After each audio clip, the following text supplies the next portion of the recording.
India ने present किया जी Pakistan fail दूजे उस तो पहला अपनी घटिया औकात एस जयशंकर दिखा चुका सी जदों ओपोजिशन पार्टियां नाल मीट दे विच उहने पाकिस्तान दे इस कामयाब रोल नूं जिहड़ा ओह दलाली दा नाम दिता।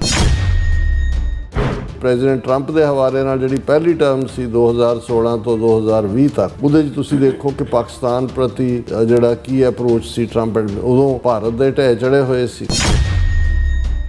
उन्होंने स्क्रिप्ट जी उही पढ़ी जाती सी जो कुछ उन्होंने दिता होया सी एपी सेंटर ऑफ टैररिज्म ते फलाना ते टिमका। इस सारे दे विच जिहड़ा सब तो वड्डा रोल है पाकिस्तान नूं जिहड़ा मिलिया मीडिएशन दा क्योंकि उहदे हुण जिहड़ी इन्वेस्टमेंट इंडिया दे उत्ते सी पिछले 5 अमेरिकन प्रेजिडेंट्स वालों 30 साल दी नीति सी उस नूं एकदम रिवर्स करके और उहदा क्योंकि उहदे च एक तां इंडिया दा मिलिटरी माइट भी उन्होंने देख लिया सी कि भाई वो तां 2020 गलवान वैली दे विच चीन तो जुत्तियां खाधियां। तो फिर 7, 8, 9, 10 मई नूं जिहड़ा इन्हां दा सो कॉल्ड ऑपरेशन संदूर सी उहदे च बेशक वो एक मिसल और ड्रोन वॉरफेयर सी पर भारत नूं जिवें शिकस्त होई एक वो नुकता बनिया। ऑलरेडी ट्रंप ने देख भी लिया सी भी इन्हां दे पल्ले पुल्ले कुछ नहीं हैगा। इस बदलदी दुनिया विच तुसीं पिछे ना रह जाओ। हर घटना जो तुहाडी जिंदगी ते असर पा रही है असीं उस बारे दवांगे तुहानूं सटीक ते सही जानकारी। ਤੁਹਾਡਾ ਆਪਣਾ ਹੱਕ ਸੱਚ ਦੀ ਆਵਾਜ਼ TV 84 TV 84 ਦੇ ਨਾਲ ਜੁੜਨ ਲਈ ਆਪਣਾ ਫੋਨ ਚੁੱਕੋ ਤੇ ਐਪ ਸਟੋਰ ਵਿੱਚ ਜਾ ਕੇ ਡਾਊਨਲੋਡ ਕਰੋ TV 84 ਦੀ ਨਵੀਂ ਐਪ। ਇਸ ਐਪ ਤੇ ਤੁਸੀਂ ਦੇਖ ਸਕਦੇ ਹੋ 24 ਘੰਟੇ TV 84 ਦਾ ਲਾਈਵ ਚੈਨਲ ਅਤੇ ਨਾਲ ਹੀ ਪੰਜ ਪੰਜਾਬ ਅਤੇ ਦੁਨੀਆ ਭਰ ਦੀਆਂ ਅਹਿਮ ਖਬਰਾਂ। ਫਿਰ ਦੇਰ ਕਿਸ ਗੱਲ ਦੀ, ਹੁਣੇ ਡਾਊਨਲੋਡ ਕਰੋ TV 84 ਦੀ ਨਵੀਂ ਐਪ।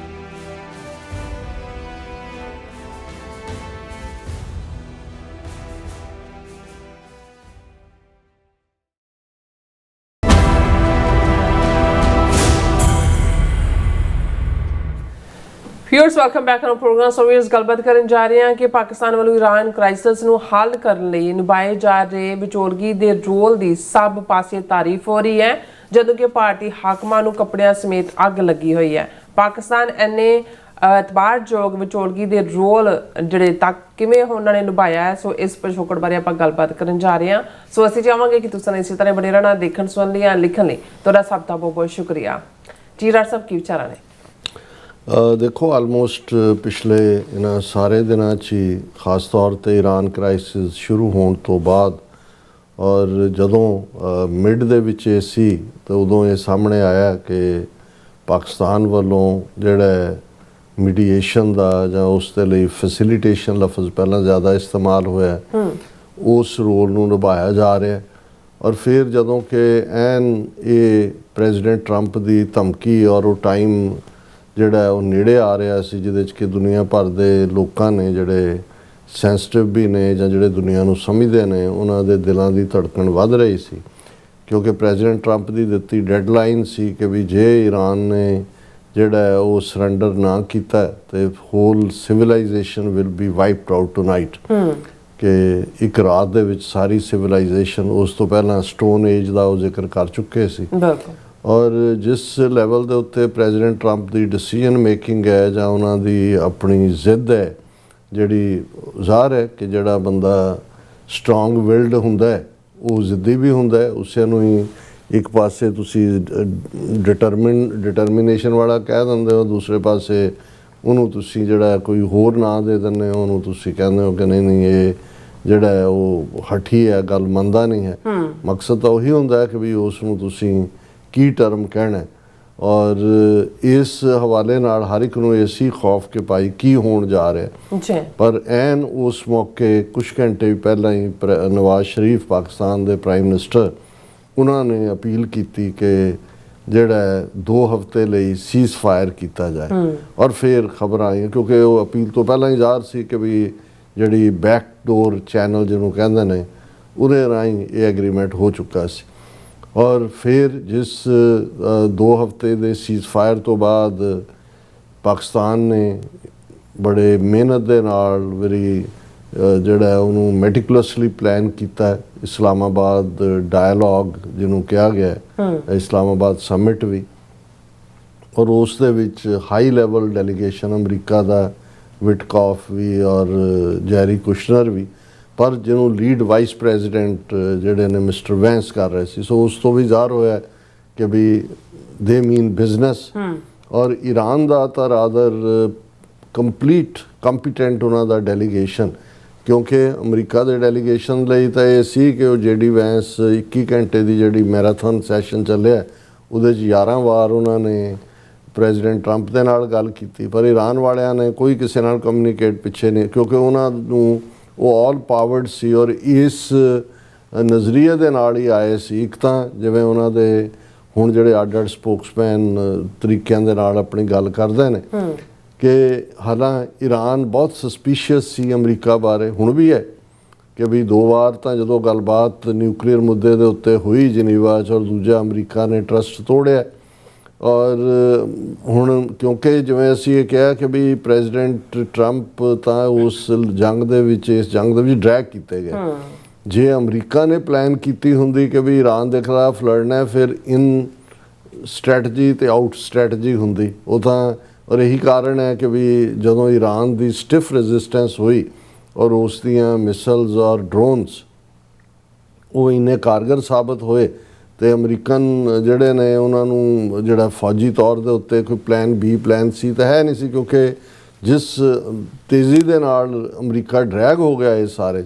ਲੇਕਿਨ ਇੱਕ ਗੱਲ ਪ੍ਰੈਜ਼ੀਡੈਂਟ ਟਰੰਪ ਨੂੰ ਬੜੀ ਕਲੀਅਰ ਹੈ ਕਿ ਵੀ ਇਹ ਜਿਹੜੀਆਂ ਲੰਬੀਆਂ ਜੰਗਾਂ ਨੇ ਜਿਹਦੇ ਲਈ ਉਹ ਹਮੇਸ਼ਾ ਉਹਨਾਂ ਦੇ ਕੈਂਪੇਨ ਦਾ ਵੀ ਹਿੱਸਾ ਰਿਹਾ ਕਿ ਵੀ ਉਹਨਾਂ ਨੇ ਜਿਹੜਾ ਉਹਨੂੰ ਰਾਦਰ ਜਿਵੇਂ ਤਾਲਿਬਾਨ ਦੇ ਨਾਲ ਜੰਗ ਸੀ ਉਹਨੂੰ ਕਲੋਜ਼ ਕੀਤਾ ਕਿ ਇਹ ਜੰਗ ਨਹੀਂ ਚਾਹੁੰਦੇ। ਸੋ ਇਹ ਜਿਉਂ-ਜਿਉਂ ਇਹ ਜੰਗ ਲੰਬੀ ਹੁੰਦੀ ਗਈ, ਭਾਵੇਂ ਉਹਨਾਂ ਨੇ ਆਪਣਾ ਨੈਰੇਟਿਵ ਜਾਂ ਦੂਸਰੀ ਤਬਾਹੀ ਦੀ ਲਾਈਨ ਜਾਂ ਤਬਾਹੀ ਕੀਤੀ ਵੀ ਬੜੀ ਹੈ ਈਰਾਨ 'ਚ 60,000 ਤੋਂ ਜ਼ਿਆਦਾ ਸਿਵਿਲੀਅਨ ਟਾਰਗੇਟ ਔਰ ਦੂਜੇ ਤੀਜੇ ਸਕੂਲ ਹਸਪੀਟਲ ਐਮਰਜੈਂਸੀ ਇਜ਼ਰਾਈਲ ਨੇ ਅੱਗੇ ਹੋ ਕੇ ਤਬਾਹ ਕੀਤਾ। ਲੇਕਿਨ ਇਸ ਸਭ ਦੇ ਬਾਵਜੂਦ ਉਹ ਉਸ ਓਪਨਿੰਗ ਵੱਲ ਦੇਖ ਰਹੇ ਸੀ ਕਿ ਜਿਹਦੇ ਥੱਲੇ ਜੰਗ ਬੰਦੀ ਹੋਏ ਔਰ ਪੂਰਾ। ਹੁਣ ਜੰਗਬੰਦੀ ਤਾਂ ਪ੍ਰੈਜ਼ੀਡੈਂਟ ਟਰੰਪ ਈਵਨ ਇਸ ਤੋਂ ਵੀ 2 ਹਫ਼ਤੇ ਪਹਿਲਾਂ 40 ਦਿਨਾਂ ਬਾਅਦ ਜੰਗਬੰਦੀ ਹੋਈ, 40 ਰੋਜ਼ਾ ਉਹਨਾਂ ਦਾ ਪ੍ਰੋਪਰ ਜਦੋਂ 40ਵਾਂ ਦਿਨ ਸੀ। ਲੇਕਿਨ ਈਰਾਨ ਇਨਸਿਸਟ ਕਰਦਾ ਸੀ ਕਿ ਬਈ ਹੁਣ ਪਹਿਲਾਂ ਵੀ 12 ਰੋਜ਼ਾ ਜੰਗ ਤੋਂ ਬਾਅਦ ਜੰਗਬੰਦੀ ਹੋਈ, ਫਿਰ ਆ ਦੁਬਾਰਾ ਅਟੈਕ। ਉਹਨਾਂ ਨੇ ਕਿਹਾ ਜੀ ਪਰਮਾਨੈਂਟ ਇਹ ਜਿਹੜਾ ਇਹ ਰੋਜ਼ ਦੀ ਕਿਚ ਮੁਕਾਓ, ਹੁਣ ਪਰਮਾਨੈਂਟ ਗੱਲ ਹੋਏਗੀ। ਸੋ ਉਹਦੇ 'ਚੋਂ ਹੀ 15 ਨੂੰ ਕਾਤੀ, 10 ਨੂੰ ਕਾਤੀ ਔਰ ਫਿਰ 5 ਨੂੰ ਕਾਤੀ, ਫਿਰ ਹੁਣ ਜਿਹੜੇ ਤੱਕ ਗੱਲ ਆਈ। ਹੁਣ ਜੇ ਤੁਸੀਂ ਪ੍ਰੈਜ਼ੀਡੈਂਟ ਟਰੰਪ ਦੀ ਜਦੋਂ ਉਹ ਨਿਊਕਲੀਅਰ ਦੀ ਗੱਲ ਹੀ ਕਰਦੇ ਨੇ ਵੀ ਅਗਲੇ 15 ਸਾਲ 20 ਸਾਲ ਨਿਊਕਲੀਅਰ ਡਿਵੈਲਪ ਨਾ ਕਰੇ। ਸੋ ਇਸ ਸਾਰੇ ਤੋਂ ਲੱਗਦਾ ਹੈ ਵੀ ਗੱਲਬਾਤ ਜਿਹੜੀ ਹੈ ਉਹ ਜਾ ਰਹੀ ਹੈ ਕਿਸੇ ਪਾਸੇ। ਔਰ ਜਿਹੜਾ ਸੈਕੰਡ ਰਾਊਂਡ ਹੈ ਜਿਹੜਾ ਅਗੇਨ ਇਸਲਾਮਾਬਾਦ 'ਚ ਹੀ ਹੋਣ ਦਾ, ਔਰ ਅਸੀਂ ਪਿਛਲੇ ਸੈਗਮੈਂਟ 'ਚ ਡਿਸਕਸ ਕੀਤਾ ਕਿ ਪ੍ਰੈਜ਼ੀਡੈਂਟ ਟਰੰਪ ਨੇ ਇਹ ਜੂਬੀਲੇਟਲੀ, ਕਿਉਂਕਿ ਅੱਜ ਜਦੋਂ ਐਡਰੈਸ ਵੀ ਕਰ ਰਹੇ ਸੀ ਇੱਕ ਪਾਸੇ ਤਾਂ 2 ਹਫ਼ਤੇ ਦਾ cease fire between Lebanon and Israel, ਇਹਦੀ ਅਨਾਊਂਸਮੈਂਟ ਉਹਨਾਂ ਨੇ ਕੀਤੀ। ਅਪਬੀਟ ਸੀ ਕਿਉਂਕਿ ਪਿਛਲੇ ਦਿਨਾਂ 'ਚ ਪ੍ਰੈਜ਼ੀਡੈਂਟ ਟਰੰਪ ਥੋੜ੍ਹੇ ਬਹੁਤ ਜਿਹੜੇ ਨੇ ਉਹ ਜਿਵੇਂ ਮਾਯੂਸੀ ਵੱਲ ਜਾ ਰਹੇ ਸੀ। ਲੇਕਿਨ ਅਪਬੀਟ ਤੋਂ ਔਰ ਜਦੋਂ ਉਹਨਾਂ ਨੇ ਰਿਪੀਟਡਲੀ ਕਿਹਾ ਕਿ ਜੀ ਮੈਂ ਜੇ ਡੀਲ ਹੁੰਦੀ ਹੈ ਤਾਂ ਮੈਂ ਪਾਕਿਸਤਾਨ ਜਾਵਾਂਗਾ, ਬਹੁਤ ਵਧੀਆ ਆਸਮ ਮੁਨੀਰ ਔਰ ਸ਼ਾਬਾਜ਼ ਸ਼ਰੀਫ ਔਰ ਦੂਸਰੇ ਤੀਸਰੇ। ਹੁਣ ਮਤਲਬ ਜਿਸ ਲੈਵਲ ਦੇ ਉੱਤੇ ਇਹ ਸਾਰਾ ਰੋਲ ਪਾਕਿਸਤਾਨ ਨੇ ਨਿਭਾਇਆ, ਹਾਲਾਂ ਜਦੋਂ ਪਹਿਲਾ ਦੌਰ ਗੱਲਬਾਤ ਦਾ ਮੈਰਾਥਨ ਸੈਸ਼ਨ ਨਹੀਂ ਕਿਸੇ ਕੰਢੇ ਪਹੁੰਚਿਆ ਤੇ ਅਮਰੀਕਾ ਦੀ ਵਾਈਟ ਹਾਊਸ ਦੀ ਪ੍ਰੈਸ ਸੈਕਟਰੀ ਨੇ ਵੈਰੀ ਸਪੈਸ਼ਲੀ ਇਸ ਗੱਲ ਨੂੰ ਯਕੀਨੀ ਬਣਾਇਆ ਕਿ ਜੀ ਪਾਕਿਸਤਾਨ ਦਾ ਰੋਲ ਮਾਰਵਲਸ ਸੀ, ਕਿ ਉਹਨਾਂ ਦਾ ਕੋਈ ਕਸੂਰ ਨਹੀਂ। ਕਿਉਂਕਿ ਇੰਡੀਅਨ ਮੀਡੀਆ ਔਰ ਉਹਨਾਂ ਦੀਆਂ ਇਹ ਫਿਰ ਉਹ ਜਿਹੜੀਆਂ ਉਹਨਾਂ ਦੀ ANI ਔਰ IANS ਜਿਹੜੀਆਂ CNN ਔਰ ਦੂਜਿਆਂ ਦੇ ਨਾਲ ਕੋਲੈਬੋਰੇਟ ਕਰਦੀਆਂ, ਉਹਨਾਂ ਦੀਆਂ ਕੁਝ ਖਬਰਾਂ ਫਿਰ ਇੰਟਰਨੈਸ਼ਨਲ ਮੀਡੀਆ 'ਚ ਵੀ ਲੱਗ ਜਾਂਦੀਆਂ। ਜਿਵੇਂ ਇੰਡੀਆ ਨੇ ਪ੍ਰੈਜ਼ੈਂਟ ਕੀਤਾ ਜੀ ਪਾਕਿਸਤਾਨ ਫੇਲ, ਦੂਜੇ ਉਸ ਤੋਂ ਪਹਿਲਾਂ ਆਪਣੀ ਘਟੀਆ ਔਕਾਤ ਐਸ ਜੈ ਸ਼ੰਕਰ ਦਿਖਾ ਚੁੱਕਾ ਸੀ ਜਦੋਂ ਆਪੋਜੀਸ਼ਨ ਪਾਰਟੀਆਂ ਨਾਲ ਮੀਟ ਦੇ ਵਿੱਚ ਉਹਨੇ ਪਾਕਿਸਤਾਨ ਦੇ ਇਸ ਕਾਮਯਾਬ ਰੋਲ ਨੂੰ ਜਿਹੜਾ ਉਹ ਦਲਾਲੀ ਦਾ ਨਾਂ ਦਿੱਤਾ, ਜਿਹਦੀ ਕੰਡੈਮਨੇਸ਼ਨ ਹੋਈ ਵਿਦਨ ਬਾਅਦ ਫੋਰਨ ਮਿਨਿਸਟਰੀ ਨੇ ਡੈਮੇਜ ਕੰਟਰੋਲ ਕਰਨ ਦੀ ਕੋਸ਼ਿਸ਼ ਕੀਤੀ।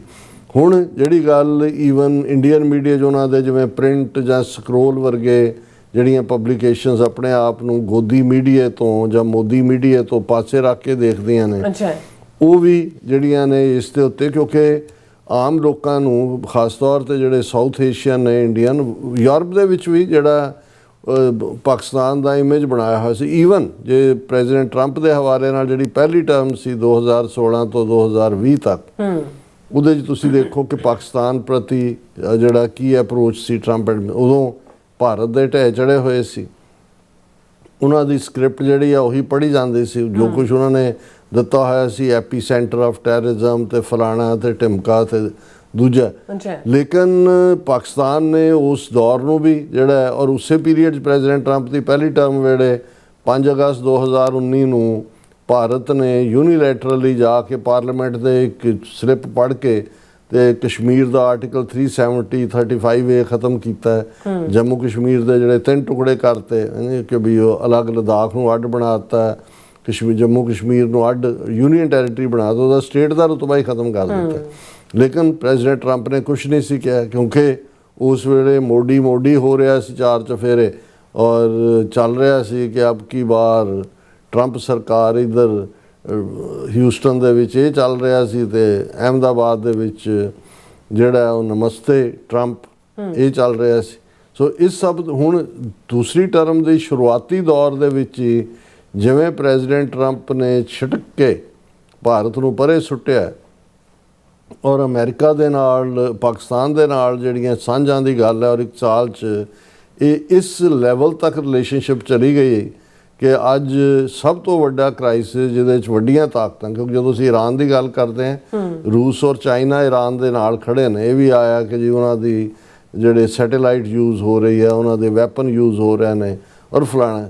ਸੋ ਪਾਕਿਸਤਾਨ ਦੇ ਇਸ ਰੋਲ 'ਚ ਆਉਣਾ ਜਿਹੜਾ ਉਹ ਬਹੁਤਿਆਂ ਨੂੰ, ਵੈਸਟਰਨ ਵੀ ਲੋਕ ਜਦੋਂ ਹੁਣ ਰਿਪੀਟਡਲੀ ਲਫ਼ਜ਼ ਇਸਲਾਮਾਬਾਦ ਔਰ ਪਾਕਿਸਤਾਨ ਮੀਡੀਆ 'ਚ ਆ ਰਿਹਾ, ਪਿਛਲੇ 40+ ਦਿਨਾਂ ਤੋਂ ਇਹੀ ਗੱਲਬਾਤ ਚੱਲੀ ਹੋਈ ਹੈ, ਹੁਣ ਤਾਂ 45 ਦਿਨ ਹੋ ਗਏ। ਤੇ ਈਵਨ ਜਿਹੜਾ ਇੰਡੀਅਨ ਮੀਡੀਆ ਹੈ ਉਸ ਨੂੰ ਵੀ ਆਪਣੇ ਜਿਹੜਾ ਵਿਊਅਰਸ ਨੂੰ, ਆਪਣੇ ਰੀਡਰਸ ਨੂੰ ਇਹ ਦੇਣ ਦੇ ਲਈ, ਔਰ ਮੈਂ ਇੱਕ ਸਕਰੋਲ ਦੀ ਸਟੋਰੀਜ਼ ਦੇਖ ਰਿਹਾ ਸੀ ਜਿਹੜੀ ਅਸ਼ੋਕ ਸਵੈਨ ਨਾਂ ਦੇ ਪੱਤਰਕਾਰ ਨੇ ਲਿਖੀ ਹੈ ਵੈਸਟ ਏਸ਼ੀਆ ਸਿਚੁਏਸ਼ਨ ਤੇ। ਫਿਰ ਉਹਦੇ 'ਚ ਉਹਨੇ ਟਾਈਟਲ ਹੀ ਇਹ ਦਿੱਤਾ, the advantage of access, why Pakistan has emerged as the mediator between Iran and the US। ਕਿ ਪਾਕਿਸਤਾਨ ਹੀ ਕਿਉਂ, ਇੰਡੀਆ ਵੀ ਗੁਆਂਢ ਦੇ ਵਿੱਚ ਸੀ, ਦੂਸਰੀਆਂ ਤਾਕਤਾਂ ਵੀ ਨੇ, ਚੀਨ ਦੇ ਨਾਲ ਵੀ ਅਮਰੀਕਾ ਦੀ ਡੀਲ ਹੈ ਹਰ ਪਾਸਿਓਂ, ਰਸ਼ੀਆ ਵੀ ਜਿਹੜਾ ਉਹ ਰੋਲ ਪਲੇ ਕਰ ਸਕਦਾ ਸੀ, ਬਟ ਵਾਈ ਪਾਕਿਸਤਾਨ। ਔਰ ਕਿ ਵੀ ਇਹ ਜਿਹੜਾ ਰੋਲ ਹੈ ਸਾਰਾ, ਇਸ ਦੇ ਉੱਤੇ ਕਾਫੀ ਡਿਟੇਲ 'ਚ ਗੱਲ ਹੋਈ ਹੈ, ਪਰ ਮੈਂ ਇਸ ਦਾ ਇੱਕ ਅੱਧਾ ਹਿੱਸਾ ਫਿਰ ਈਵਨ ਇਸੇ ਹੀ ਪਬਲੀਕੇਸ਼ਨ 'ਚ ਜਿਹੜਾ ਇੱਕ ਹੋਰ ਇਹ ਸਵਾਲ ਪੁੱਛਿਆ ਗਿਆ, had operation Sindoor not happened, Pakistan's mediator role may not have happened. ਹੁਣ ਇਹ ਇੱਕ ਬੜੀ ਯੂਨੀਵਰਸਿਟੀ ਦੀ ਮਾਹਿਰ ਅਮਰੀਕਨ ਯੂਨੀਵਰਸਿਟੀ ਦੀ ਜਿਹੜੀ ਪ੍ਰੋਫੈਸਰ ਹੈ, ਉਹਦਾ ਕਹਿਣਾ ਹੈ ਕਿ ਵੀ ਇਸ ਸਾਰੇ ਦੇ ਵਿੱਚ ਜਿਹੜਾ ਸਭ ਤੋਂ ਵੱਡਾ ਰੋਲ ਹੈ ਪਾਕਿਸਤਾਨ ਨੂੰ ਜਿਹੜਾ ਮਿਲਿਆ ਮੀਡੀਏਸ਼ਨ ਦਾ, ਇਹਦੇ 'ਚ ਆਪਰੇਸ਼ਨ ਸੰਦੂਰ ਦਾ ਵੱਡਾ ਰੋਲ ਹੈ। ਕਿਉਂਕਿ ਉਹਦੇ 'ਚ ਹੁਣ ਜਿਹੜੀ ਇਨਵੈਸਟਮੈਂਟ ਇੰਡੀਆ ਦੇ ਉੱਤੇ ਸੀ ਪਿਛਲੇ 5 ਅਮਰੀਕਨ ਪ੍ਰੈਜ਼ੀਡੈਂਟਸ ਵੱਲੋਂ, ਕਲਿੰਟਨ ਦੇ ਜ਼ਮਾਨੇ ਤੋਂ ਸ਼ੁਰੂ ਹੋ ਗਿਆ ਸੀ, ਡੀ-ਹਾਈਫਨੇਟ ਕਰੋ ਇੰਡੀਆ ਪਾਕਿਸਤਾਨ ਨੂੰ, ਔਰ ਫਿਰ ਕਲਿੰਟਨ, ਫਿਰ ਜੂਨੀਅਰ ਬੁਸ਼, ਔਰ ਫਿਰ ਟਰੰਪ ਦੀ ਪਹਿਲੀ ਟਰਮ, ਫਿਰ ਬਾਈਡਨ ਦੀ ਟਰਮ, ਜਿਹੜੀ 30 ਸਾਲ ਦੀ ਨੀਤੀ ਸੀ ਉਸ ਨੂੰ ਇੱਕਦਮ ਰਿਵਰਸ ਕਰਕੇ, ਔਰ ਉਹਦਾ ਕਿਉਂਕਿ ਉਹਦੇ 'ਚ ਇੱਕ ਤਾਂ ਇੰਡੀਆ ਦਾ ਮਿਲਟਰੀ ਮਾਈਟ ਵੀ ਉਹਨਾਂ ਨੇ ਦੇਖ ਲਿਆ ਸੀ ਕਿ ਭਾਈ ਉਹ ਤਾਂ 2020 'ਚ ਗਲਵਾਨ ਵੈਲੀ ਦੇ ਵਿੱਚ ਚੀਨ ਤੋਂ ਜੁੱਤੀਆਂ ਖਾਧੀਆਂ, ਤਾਂ ਫਿਰ 7, 8, 9, 10 ਮਈ ਨੂੰ ਜਿਹੜਾ ਇਹਨਾਂ ਦਾ ਸੋ ਕਾਲਡ ਆਪਰੇਸ਼ਨ ਸੰਦੂਰ ਸੀ, ਉਹਦੇ 'ਚ ਬੇਸ਼ੱਕ ਉਹ ਇੱਕ ਮਿਸਲ ਔਰ ਡਰੋਨ ਵਾਰਫੇਅਰ ਸੀ, ਪਰ ਭਾਰਤ ਨੂੰ ਜਿਵੇਂ ਸ਼ਿਕਸਤ ਹੋਈ, ਔਰ ਆਸਮ ਮੁਨੀਰ ਦੇ ਨਾਲ ਹੋਰ ਕਿਹੜਾ ਪ੍ਰੈਜ਼ੀਡੈਂਟ ਟਰੰਪ ਜਿਹੜਾ ਉਹ ਗੁੱਲੀ ਡੰਡਾ ਖੇਡਦਾ ਰਿਹਾ ਉਸ ਤੋਂ ਬਾਅਦ ਹੀ, ਕਿਉਂਕਿ ਅਲਟੀਮੇਟਲੀ ਚਲੋ ਸਿਵਲ ਹਕੂਮਤ ਹੈ ਸ਼ਹਿਬਾਜ਼ ਸ਼ਰੀਫ ਦੀ ਸੀ, ਲੇਕਿਨ ਇਹ ਵੀ ਹੈ ਵੀ ਪਾਕਿਸਤਾਨ 'ਚ ਹਾਈਬ੍ਰਿਡ ਮਾਡਲ ਹੈ, ਮਾਈਟੀ ਆਲ ਜਿਹੜਾ ਉਹ ਪਾਕਿਸਤਾਨੀ ਫੌਜ ਹੈ ਔਰ ਫੌਜ ਦਾ ਹੈਡ ਹੈ, ਔਰ ਬੇਸ਼ੱਕ ਉਸ ਜੰਗ ਦੇ ਵਿੱਚ ਵੀ 에ਅਰ ਫੋਰਸ ਦਾ ਵੱਡਾ ਰੋਲ ਹੈ, ਬਟ ਅਗੇਨ ਜਿਹੜਾ ਪਾਵਰ ਹੈ ਉਹ ਤਾਂ ਉਹਦੇ ਕੋਲ ਹੀ ਹੁੰਦੀ ਹੈ ਮੋਸਟਲੀ, ਜਿਹੜਾ ਇਨਫੈਂਟਰੀ ਦਾ ਜਾਂ ਗਰਾਊਂਡ ਆਰਮੀ ਹੈ। ਸੋ ਇਹਨੇ ਇਹ ਇੱਕ ਉਹ ਨੁਕਤਾ ਬਣਿਆ। ਆਲਰੇਡੀ ਟਰੰਪ ਨੇ ਦੇਖ ਵੀ ਲਿਆ ਸੀ ਵੀ ਇਹਨਾਂ ਦੇ ਪੱਲੇ ਪੁੱਲੇ ਕੁਛ ਨਹੀਂ ਹੈਗਾ, ਔਰ ਮੋਦੀ ਦਾ ਵੀ ਜਿਹੜਾ ਇਹ ਇਮੇਜ ਸੀ ਉਹਨਾਂ ਨੂੰ ਲੱਗਾ ਕਿ ਵੀ ਇਹ ਬੇਇਤਬਾਰੇ ਨੇ, ਇਤਬਾਰਯੋਗ ਨਹੀਂ ਨੇ। ਲੇਕਿਨ ਈਵਨ ਮੈਂ ਇਹ ਦੇਖਦਾ ਵੀ ਅਸੀਂ ਅੱਗੇ ਵੀ ਰਿਪੀਟ ਕੀਤਾ ਸੀ ਕਿ ਬਹੁਤ ਸਾਰੇ ਲੋਕ ਭੁੱਲ ਜਾਂਦੇ ਨੇ ਕਿ ਜਿਹੜਾ ਪਾਕਿਸਤਾਨ ਦਾ ਮੀਡੀਏਟਰੀ ਰੋਲ ਹੈ ਜਾਂ ਮੀਡੀਏਸ਼ਨ ਦਾ ਰੋਲ ਹੈ ਜਿਸ ਦੇ ਉੱਤੇ ਅਮਰੀਕਾ ਨੇ ਟਰਸਟ ਕੀਤਾ ਹੈ, ਇਸ ਦੀ ਇਹ ਪਹਿਲੀ ਵਾਰ ਨਹੀਂ ਹੈ। ਬਿਲਕੁਲ। ਜਿਵੇਂ 1971 ਦੇ ਵਿੱਚ ਜਦੋਂ ਕਿ ਚੀਨ ਔਰ ਅਮਰੀਕਾ ਬਿਲਕੁਲ ਪੋਲਸ ਅਪਾਰਟ ਸੀ, ਕੱਟ ਆਫ ਸੀ, ਅਮਰੀਕਾ ਜਿਹੜਾ ਚਿਆਂਗ ਕਾਈ ਸ਼ੇਕ ਵਾਲੇ ਚਾਈਨਾ ਨੂੰ ਮਾਨਤਾ ਦਿੰਦਾ ਸੀ, ਜਿਹਦਾ ਪਹਿਲਾ ਨਾਂ ਫਾਰਮੂਸਾ ਸੀ, ਹੁਣ ਉਹਨੂੰ ਤਾਈਵਾਨ ਕਹਿੰਦੇ ਨੇ। ਔਰ ਇਹ ਪਾਕਿਸਤਾਨ ਹੀ ਸੀ, ਜ਼ੁਲਫਿਕਾਰ ਅਲੀ ਭੁੱਟੋ ਪ੍ਰਾਈਮ ਮਿਨਿਸਟਰ, ਜਿਹਦੇ ਰਾਹੀਂ ਉਸ ਵੇਲੇ ਪ੍ਰੈਜ਼ੀਡੈਂਟ ਨਿਕਸਨ ਦੇ ਪੀਰੀਅਡ 'ਚ ਹੈਨਰੀ ਕਿਸਿੰਜਰ ਜਿਹੜਾ ਸੈਕਟਰੀ ਆਫ ਸਟੇਟ ਸੀ, ਬਾਅਦ 'ਚ ਨੋਬਲ ਪ੍ਰਾਈਜ਼ ਵੀ ਉਹਨੂੰ ਮਿਲਦਾ ਹੈ, ਕਿ ਉਹ ਪਾਕਿਸਤਾਨ ਜਾਂਦਾ ਹੈ। ਗੁਪਤ ਮੀਟਿੰਗਾਂ ਚੱਲ ਰਹੀਆਂ ਨੇ, ਪਾਕਿਸਤਾਨ ਮੈਸੇਂਜਰ ਹੈ ਚੀਨ ਤੱਕ ਵੀ, ਕਿਉਂਕਿ ਮਾਓ ਜ਼ੇਤੁੰਗ ਦੇ ਔਰ ਚੌ ਐਨ ਲਾਈ ਦੇ ਨਾਲ ਜ਼ੁਲਫਿਕਾਰ ਅਲੀ ਭੁੱਟੋ ਦੀ ਪਰਸਨਲ ਦੋਸਤੀ ਵੀ ਸੀ। ਜ਼ੁਲਫਿਕਾਰ ਅਲੀ ਭੁੱਟੋ ਮਾਓ ਸਟਾਈਲ ਕੈਪ ਹੀ ਪਾਉਂਦਾ ਸੀ ਜਿਹੜੇ ਮਾਓ ਜ਼ੇਤੁੰਗ ਵਾਲੇ ਹੈ, ਔਰ ਇੱਕ ਵੱਡਾ ਰੋਲ ਅਦਾ ਕੀਤਾ। ਔਰ ਇਹ ਇੱਕ ਵੱਡੀ ਖਬਰ ਸੀ ਸੈਂਚਰੀ ਦੀ ਕਿ ਅਮਰੀਕਨ ਪ੍ਰੈਜ਼ੀਡੈਂਟ ਜਿਹੜੇ ਨੇ ਉਹ ਚੀਨ ਜਾਂਦੇ ਨੇ, ਚੀਨ ਨੂੰ ਰੈਕਗਨਾਈਜ਼ ਕਰਨਾ, UN ਸਿਕਿਉਰਿਟੀ ਕੌਂਸਲ ਦੇ ਵਿੱਚ ਉਹਨੂੰ ਥਾਂ ਦੇਣੀ, ਅਮਰੀਕਾ ਦੇ ਨਾਲ ਸਬੰਧ ਖੁੱਲ੍ਹਣੇ। ਔਰ ਉਹੀ ਜਿਹੜੇ ਖੁੱਲ੍ਹੇ ਸਬੰਧ ਨੇ ਫਿਰ ਵਰਲਡ ਟ੍ਰੇਡ ਔਰ ਦੂਜੇ 'ਚ ਅੱਜ ਉਸੇ ਹੀ ਚੀਨ ਦੇ ਨਾਲ $800 ਬਿਲੀਅਨ ਦਾ ਉਹ ਚੀਨ ਜਿਹੜਾ ਅਮਰੀਕਾ ਨਾਲ $800 ਬਿਲੀਅਨ ਦਾ ਸਰਪਲਸ ਟ੍ਰੇਡ ਕਰਦਾ ਹੈ। ਸੋ ਇਹ ਇੱਕ ਬਹੁਤ ਵੱਡੀ, ਸੋ ਇਹ ਆਪਣੇ ਆਪ 'ਚ ਇਸ ਤੋਂ ਵੱਡੀ ਮੀਡੀਏਸ਼ਨ ਕੀ ਹੋ ਸਕਦੀ ਹੈ। ਫਿਰ ਅਸੀਂ 1979 ਦੇ ਵਿੱਚ ਜਦੋਂ ਕਿ ਆਇਤੁੱਲਾ ਖਮੀਨੀ ਈਰਾਨ ਦੇ ਵਿੱਚ ਆ ਕੇ ਸ਼ਾਹ ਆਫ ਈਰਾਨ ਨੂੰ, ਉਹ ਪਹਿਲਾਂ ਹੀ ਭੱਜ ਜਾਂਦਾ ਹੈ ਜਹਾਜ਼ ਚੜ੍ਹ ਕੇ, ਔਰ ਰੈਵੋਲੂਸ਼ਨ ਦੀ ਸ਼ੁਰੂਆਤ ਹੁੰਦੀ ਹੈ, ਇਰਾਨੀ ਰੈਵੋਲੂਸ਼ਨ, ਜਿਹੜੀ ਅਮਰੀਕਨ ਸਬੰਧਾਂ ਨਾਲ 47 ਸਾਲ ਦਾ ਟਕਰਾਅ ਵੀ ਹੈ। ਜਦੋਂ ਟਰੰਪ ਕਹਿੰਦੇ ਨੇ ਮੈਂ ਪਾਕਿਸਤਾਨ ਜਾਵਾਂਗਾ, ਉਹ ਵੀ 47 ਨੰਬਰ ਬਾਰ-ਬਾਰ ਯੂਜ਼ ਕਰਦੇ ਨੇ।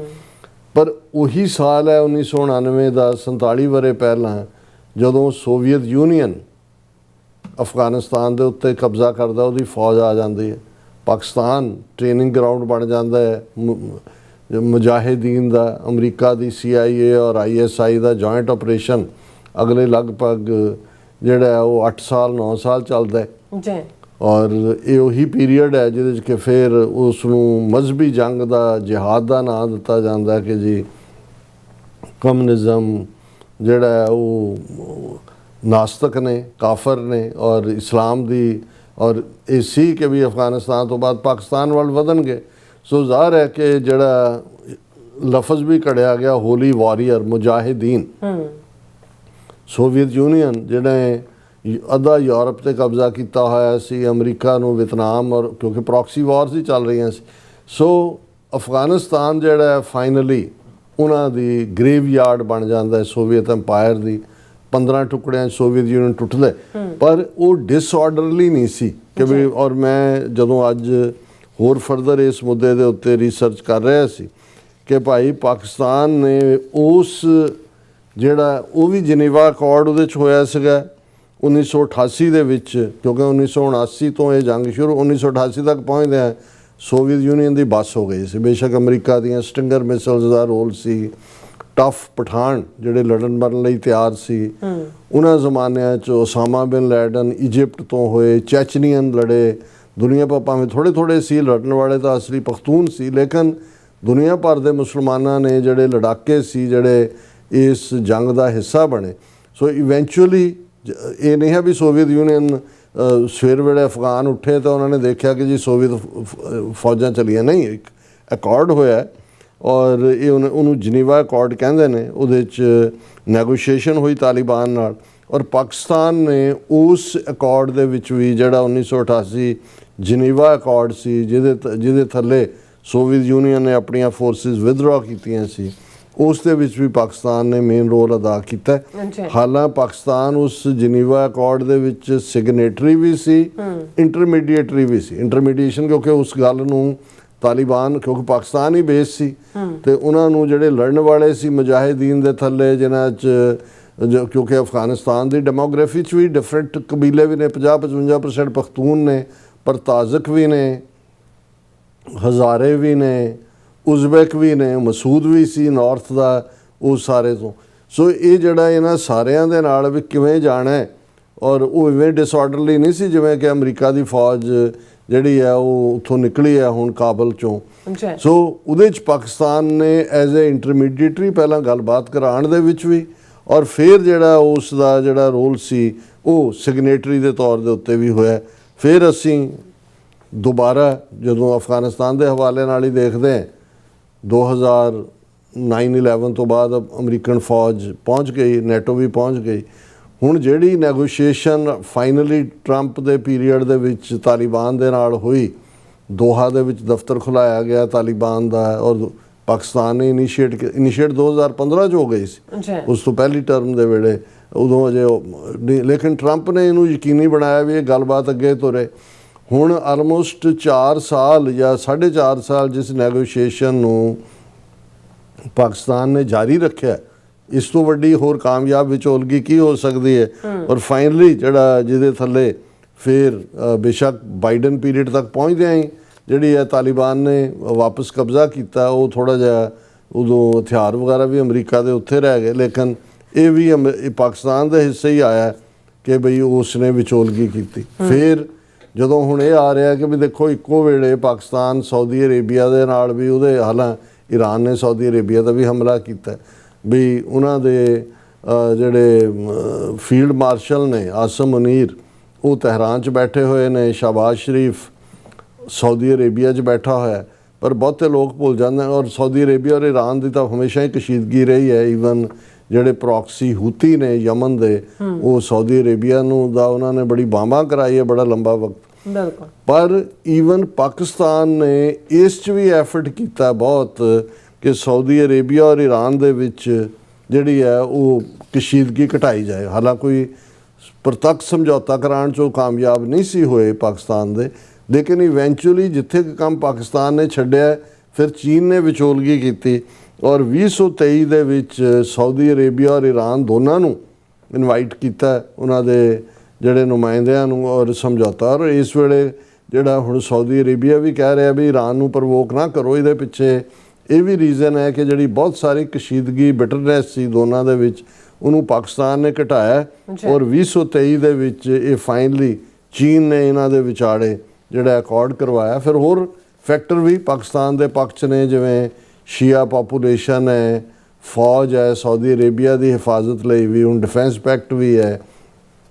ਈਰਾਨ ਦੇ ਨਾਲ ਵੀ ਕੋਈ ਬਾਰਿੰਗ, ਕਿਉਂਕਿ ਬਲੋਚ ਇਸ਼ੂ ਦੇ ਉੱਤੇ ਕਈ ਵਾਰ ਆਪਸੀ ਐਕਸਚੇਂਜ, ਮਿਜ਼ਾਈਲ ਐਕਸਚੇਂਜ ਵੀ ਹੋਈ, ਪਰ ਬਾਈ ਐਂਡ ਲਾਰਜ ਜਿਹੜਾ ਹੈ ਉਹ ਕੋਈ ਇਸ ਕਿਸਮ ਦੀ ਹੌਸਟਿਲਿਟੀ ਨਹੀਂ ਹੈ। ਔਰ ਫਿਰ ਮਿਲਟਰੀ ਫੈਕਟਰ ਹੈ। ਹੁਣ ਪਾਕਿਸਤਾਨ ਦੇ ਸਿਵਿਲੀਅਨ ਕੋਈ ਵੀ ਹਕੂਮਤ ਹੋਏਗੀ, ਉਹਨਾਂ ਦਾ ਆਪਣਾ ਪਾਰਟ ਹੋਇਆ। ਹੁਣ ਪਾਕਿਸਤਾਨ 'ਚ ਆਸਮ ਮੁਨੀਰ ਔਰ ਸ਼ਹਬਾਜ਼ ਸ਼ਰੀਫ ਇੱਕੋ ਪੇਜ 'ਤੇ ਨੇ, ਜ਼ਾਹਰ ਹੈ ਪਾਵਰ ਮਿਲਟਰੀ ਦੇ ਕੋਲ ਹੈ, ਇਸ ਲਈ ਜੋ ਫੈਸਲਾ ਕਰਵਾ ਲੈਣਾ। ਔਰ ਅਮਰੀਕਾ ਵੀ ਕੰਫਰਟੇਬਲ ਹੁੰਦਾ ਡਿਕਟੇਟਰਾਂ ਦੇ ਨਾਲ, ਕਿਉਂਕਿ ਡੈਮੋਕ੍ਰੇਸੀਜ਼ ਦੇ ਵਿੱਚ ਤਾਂ ਕੌਣ ਡੀਰੇਲ ਕਰਦੇ, ਕੌਣ ਕਰਦੇ। ਸੋ ਇਹ ਸਾਰੇ ਜਦੋਂ ਅਸੀਂ ਆਸਪੈਕਟਸ ਨੂੰ ਦੇਖਦੇ ਹਾਂ ਕਿ ਵੀ ਮਿਲਟਰੀ ਔਰ ਸਿਵਿਲੀਅਨ ਇਹ ਵੀ ਇੱਕੋ ਪੇਜ ਦੇ ਉੱਤੇ ਨੇ। ਹੁਣ ਇਸ ਦੇ ਵਿੱਚ ਸਵਾਲ ਹੁੰਦਾ ਕਿ ਵੀ ਇੰਡੀਆ ਜਿਹੜਾ ਈਰਾਨ ਫਰੈਂਡਲੀ ਵੀ ਹੈ, ਸਾਊਦੀ ਅਰੇਬੀਆ ਦੇ ਨਾਲ ਵੀ ਹਾਈਐਸਟ ਸਿਵਿਲੀਅਨ ਅਵਾਰਡ ਦਿੱਤੇ ਦੂਜੇ। ਹੁਣ ਇੰਡੀਆ ਨੇ ਜਿਹੜਾ, ਜਦੋਂ ਤੱਕ ਤਾਂ ਇੰਡੀਆ ਨੌਨ ਅਲਾਈਨ ਮੂਵਮੈਂਟ ਸੀ ਇੰਡੀਆ 'ਚ, ਨਹਿਰੂ ਨੇ ਕੀਤੀ, ਇੰਦਰਾ ਗਾਂਧੀ ਤੱਕ ਵੀ ਥੋੜ੍ਹੀ ਬਹੁਤ ਰਹੀ, ਵੱਡੀਆਂ ਤਾਕਤਾਂ 'ਚੋਂ ਕਿਸੇ ਗਰੁੱਪਿੰਗ ਦਾ ਹਿੱਸਾ ਨਹੀਂ ਸੀਗੇ ਖੁੱਲ੍ਹ ਕੇ। ਪਰ ਜਦੋਂ ਹੁਣ ਅਮਰੀਕਾ ਦੇ ਨਾਲ ਭਾਰਤ ਸਟ੍ਰੈਟੇਜਿਕ ਪਾਰਟਨਰ ਬਣ ਗਿਆ, ਕੁਆਡ ਦਾ ਹਿੱਸਾ ਬਣ ਗਿਆ। ਹੁਣ ਕੁਆਡ ਕੀ ਹੈ? ਚਾਈਨਾ ਨੂੰ ਘੇਰਨਾ, ਇਹਦਾ ਮਤਲਬ ਨਿਊਟਰੈਲਿਟੀ ਖਤਮ ਹੋ ਗਈ, ਤੁਸੀਂ ਅਮਰੀਕਾ ਦੇ ਵਿੰਗ 'ਚ ਆ ਗਏ। ਔਰ ਜਿਹੜੀ ਰਹਿੰਦੀ ਸਹਿੰਦੀ ਕਸਰ ਸੀ, ਜੇ ਕੋਈ ਈਰਾਨ ਦੇ ਨਾਲ ਫੇਥ ਜਾਂ ਦੂਜਾ ਬਿਲਡ ਕਰਨ ਦੀ ਲਾਈਨ ਸੀ, ਤੇ 28 ਫਰਵਰੀ ਤੋਂ 48 ਘੰਟੇ ਪਹਿਲਾਂ ਮੋਦੀ ਇਜ਼ਰਾਈਲ ਪਹੁੰਚ ਗਿਆ। ਇਜ਼ਰਾਈਲ ਨੂੰ ਹਰ ਤਰ੍ਹਾਂ ਦੀ ਮਦਦ, ਇੰਡੀਆ ਮੇਰੀ ਮਦਰਲੈਂਡ, ਇਜ਼ਰਾਈਲ ਮੇਰਾ ਫਾਦਰਲੈਂਡ। ਸੋ ਇਸ ਸਾਰੇ ਦੇ ਚੱਲਦੇ ਆ, ਬੇਸ਼ੱਕ ਪਾਕਿਸਤਾਨ ਨੂੰ ਅਮਰੀਕਾ ਨੇ ਥੋੜ੍ਹੀ ਦੇਰ ਛਿੜਕੇ ਵੀ ਪਰੇ ਸੁੱਟਿਆ, ਟਰੰਪ ਦੀ ਟਰਮ ਵੇਲੇ ਵੀ, ਬਾਈਡਨ ਦੇ ਵੇਲੇ ਵੀ। 8 ਸਾਲ 10 ਸਾਲ ਤਾਂ ਪਾਕਿਸਤਾਨ ਨੂੰ, ਹੁਣ ਵੀ ਕੋਈ ਪਾਕਿਸਤਾਨ ਨੂੰ ਕੋਈ ਅਮਰੀਕਨ ਕੋਈ ਫਾਈਨੈਂਸ਼ੀਅਲ ਮਦਦ ਨਹੀਂ ਹੈ, ਜਾਂ ਕੋਈ ਬੜੀ ਕੋਈ ਹਥਿਆਰਾਂ ਦੇ ਕੋਈ ਲੈਣ ਦੇਣ ਨਹੀਂ ਹੋਇਆ। ਪਰ ਇਸ ਸਭ ਦੇ ਬਾਵਜੂਦ ਪਾਕਿਸਤਾਨ ਦੀ ਜਿਹੜੀ ਡਿਪਲੋਮੇਸੀ 'ਚ ਫਲੈਕਸੀਬਿਲਿਟੀ ਰਹੀ ਹੈ ਕਿ ਉਹ ਹਰ ਇੱਕ ਦੇ ਨਾਲ ਹੀ, ਉਸਨੇ ਚੀਨ ਦੇ ਨਾਲ ਵੀ ਬਣਾ ਕੇ ਰੱਖੀ ਹੋਈ ਹੈ, ਉਹ ਤਾਂ ਆਲ ਵੈਦਰ ਫਰੈਂਡ ਹੈ, ਦੋਸਤੀ ਪਹਾੜਾਂ ਤੋਂ ਉੱਚੀ, ਸਮੁੰਦਰ ਤੋਂ ਡੂੰਘੀ। ਅਮਰੀਕਾ ਦੇ ਨਾਲ ਬੇਸ਼ੱਕ ਅਮਰੀਕਾ ਨੇ ਡਿਸਟੈਂਸ ਕਰ ਲਿਆ ਸੀ, ਲੇਕਿਨ ਅਮਰੀਕਾ ਦੇ ਨਾਲ ਕਿਸ ਲੈਵਲ ਦੀ ਰਿਲੇਸ਼ਨਸ਼ਿਪ ਰਹੀ ਹੈ, ਅਫਗਾਨਿਸਤਾਨ ਚੋਂ ਕਿਵੇਂ ਕੱਢਿਆ ਜਾਂਦਾ ਸੋਵੀਅਤ ਯੂਨੀਅਨ ਨੂੰ ਜੇ CIA ਔਰ ISI ਇੱਕੋ ਪੇਜ ਤੇ ਨਾ ਹੁੰਦੀ। ਇਸੇ ਤਰ੍ਹਾਂ ਜੇ ਈਰਾਨ ਦੇ ਹਵਾਲੇ ਨਾਲ ਜੇ ਜਿਸ ਲੈਵਲ ਦਾ ਸਵਾਗਤ ਆਸਮ ਮੁਨੀਰ ਦਾ ਈਰਾਨ ਵਾਲਿਆਂ ਨੇ ਕੀਤਾ, ਉਹਨਾਂ ਨੇ ਵੀ ਪੂਰਾ ਮਤਲਬ ਜਦੋਂ ਹੁਣ ਆਸਮ ਮੁਨੀਰ ਜਦੋਂ ਈਰਾਨ ਦਾ ਡੈਲੀਗੇਸ਼ਨ ਜਾਂਦਾ ਹੈ ਉਹਨਾਂ ਨੂੰ ਮਿਲਦੇ ਨੇ ਤਾਂ ਉਹ ਯੂਨੀਫਾਰਮ 'ਚ ਹੈ, ਜਦੋਂ ਅਮਰੀਕਨ ਡੈਲੀਗੇਸ਼ਨ ਹੈ ਉਹ ਸਿਵਿਲੀਅਨ ਕੱਪੜਿਆਂ 'ਚ ਹੈ। ਪਰ ਇੱਕ ਹੋਰ ਪਾਰਟ ਜਿਹੜਾ ਹੈ ਈਰਾਨ ਵਾਲਿਆਂ ਦੇ ਕਲਚਰ ਦਾ ਹਿੱਸਾ ਦੱਸਿਆ ਜਾਂਦਾ, ਮੈਂ ਕਹਿੰਦਾ 79 ਤੋਂ ਬਾਅਦ ਹੀ ਆਇਆ ਹੋਵੇਗਾ ਕਿ ਈਰਾਨੀ ਜਿਹੜੇ ਆਫੀਸ਼ੀਅਲ ਨੇ ਉਹਨਾਂ ਦੇ ਜਾਂ ਮਿਨਿਸਟਰ ਜਾਂ ਦੂਜੇ ਸੂਟ ਤਾਂ ਪਾਉਂਦੇ ਨੇ ਬਹੁਤ ਵਧੀਆ, ਟਾਈ ਨਹੀਂ ਪਾਉਂਦੇ, ਉਹ ਟਾਈ ਨੂੰ ਵਿਦੇਸ਼ੀ ਗੁਲਾਮੀ ਜਾਂ ਨਾ ਇਤਬਾਰੀ ਨਾਲ ਜੋੜ ਕੇ ਦੇਖਦੇ ਨੇ। ਸੋ ਜਦੋਂ ਹੁਣ ਆਸਮ ਮੁਨੀਰ ਗਏ ਜਿਹੜੇ ਤਹਿਰਾਨ 'ਚ ਗਏ ਨੇ ਉਹਨਾਂ ਨੇ ਟਾਈ ਨਹੀਂ ਸੀ ਲਾਈ, ਉਹ ਸੂਟ ਪਾਇਆ ਹੋਇਆ। ਸੋ ਜਦੋਂ ਤੁਸੀਂ ਇਸ ਕਿਸਮ ਦਾ, ਇਹ ਵੀ ਇੱਕ ਡਿਪਲੋਮੇਸੀ ਦੇ ਔਰ ਜਿਹੜੀ ਫਾਈਨ ਟਿਊਨਿੰਗ ਹੁੰਦੀ ਹੈ ਗੱਲਬਾਤ ਦੀ, ਤੁਸੀਂ ਦੂਸਰੇ ਦਾ ਭਰੋਸਾ ਜਿੱਤਣਾ ਹੈ, ਤੁਸੀਂ ਦੂਸਰੇ ਦੇ ਜਿਹੜਾ ਹੈ ਉਹ ਉਸ ਨੂੰ ਕੀ ਸੂਟ ਕਰਦਾ ਉਹਨੂੰ ਕਰੋ। ਔਰ ਇਹ ਪਾਕਿਸਤਾਨ ਨੇ ਜੇ ਟਰੰਪ ਨੇ ਕਿਹਾ ਜੀ ਜੰਗ ਰੋਕੀ ਮੈਂ ਇੰਡੀਆ ਪਾਕਿਸਤਾਨ ਨੇ ਕਿਹਾ ਜੀ ਬਹੁਤ ਰੋਕੀ, ਨੋਬਲ ਪ੍ਰਾਈਜ਼ ਮਿਲਣਾ ਚਾਹੀਦਾ, ਔਰ ਨਹੀਂ ਤਾਂ ਇੰਨੇ ਮਿਲੀਅਨ ਮਰ ਜਾਣੇ ਸੀ। ਚਲੋ ਉਹਨੂੰ ਭਾਵੇਂ ਈਗੋ ਮੈਸਾਜ ਵੀ ਕੋ ਹੋ ਗਈ, ਪਰ ਇਹ ਵੀ ਤਾਂ ਡਿਪਲੋਮੇਸੀ ਦਾ ਫਾਈਨ ਜਿਹੜਾ ਇੱਕ ਹਿੱਸਾ ਹੈ। ਸੋ ਅਸੀਂ ਸਮਝਦੇ ਹਾਂ ਕਿ ਵੀ ਇਹ ਨਹੀਂ ਹੈ ਵੀ ਪਾਕਿਸਤਾਨ ਓਵਰਨਾਈਟ ਵਿਚੋਲਾ ਬਣ ਗਿਆ ਤੇ ਉਹ ਸਾਰੇ ਦੀ, ਇਹ ਬੈਕਗਰਾਊਂਡ 'ਚ ਹੈ ਕਿ ਵੀ ਆਲਰੇਡੀ ਪਾਕਿਸਤਾਨ ਨੇ ਨਾਜ਼ੁਕ ਮੌਕਿਆਂ ਦੇ ਉੱਤੇ ਵੱਡੇ ਡਿਪਲੋਮੈਟਿਕ ਰੋਲ ਨੂੰ ਅਦਾ ਕੀਤਾ ਹੈ। ਜੀ ਡਾਕਟਰ ਸਾਹਿਬ ਤੁਹਾਡਾ ਬਹੁਤ ਬਹੁਤ ਸ਼ੁਕਰੀਆ। ਸੌਥ ਲੈਣੇ ਬ੍ਰੇਕ ਤੇ ਆਉਣ ਤੋਂ ਪਹਿਲਾਂ ਸਿਰਫ ਦਰਸ਼ਕਾਂ ਤੇ ਸਰੋਤਿਆਂ ਨੂੰ ਅਪੀਲ ਤੇ ਬੇਨਤੀ ਕਰਦੀ ਹੈ ਵਿਊਅਰਸ, ਜਿਸ ਤਰ੍ਹਾਂ ਤੁਸੀਂ ਜਾਣਦੇ ਹੋ ਕਿ TV 84 ਪੰਥਕ ਚੈਨਲ ਹੈ ਔਰ TV 84 ਦੀ ਚੜ੍ਹਦੀ ਕਲਾ ਲਈ ਵੱਧ ਤੋਂ ਵੱਧ ਡੋਨੇਟ ਕਰੋ। ਡੋਨੇਟ ਕਰਨ ਲਈ ਸਾਡੀ ਵੈਬਸਾਈਟ TV84.tv ਤੇ ਜਾ ਕੇ ਪੇਪਲ ਦੀ ਵਰਤੋਂ ਕਰਕੇ ਵਨ ਟਾਈਮ ਡੋਨੇਟ ਕਰ ਸਕਦੇ ਹੋ, ਮੰਥਲੀ ਡੋਨੇਟ ਵੀ ਕਰ ਸਕਦੇ ਹੋ। ਤੁਸੀਂ TV 84 ਦੇ ਨਾਮ ਤੇ ਚੈੱਕ ਬਣਾ ਕੇ ਸਾਨੂੰ ਮੇਲ ਵੀ ਕਰ ਸਕਦੇ ਹੋ ਸਾਡੇ ਇਸ ਪਤੇ ਤੇ 36-01 37 ਐਵਨਿਊ ਲੌਂਗ ਆਈਲੈਂਡ ਸਿਟੀ, ਨਿਊਯਾਰਕ 11101 USA, ਜਾਂ ਫਿਰ ਤੁਸੀਂ ਸਾਨੂੰ ਫੋਨ ਰਾਹੀਂ ਸੰਪਰਕ ਕਰ ਸਕਦੇ ਹੋ 5166191984। ਤੁਸੀਂ ਸਾਨੂੰ ਈਮੇਲ ਵੀ ਕਰ ਸਕਦੇ ਹੋ info@tv84.tv ਤੇ। ਅਸੀਂ ਤੁਹਾਡੇ ਤਹਿ ਦਿਲ ਤੋਂ ਸ਼ੁਕਰਗੁਜ਼ਾਰ ਹੋਵਾਂਗੇ। ਸੋ ਇੱਥੇ ਲੈਣੇ ਬ੍ਰੇਕ ਵਿਊਅਰਸ, ਤੁਸੀਂ ਇਸੇ ਤਰ੍ਹਾਂ ਬਣੇ ਰਹਿਣਾ। ਮਿਲਦੇ ਹਾਂ ਆਫਟਰ ਦਿਸ ਸ਼ਾਰਟ ਬ੍ਰੇਕ।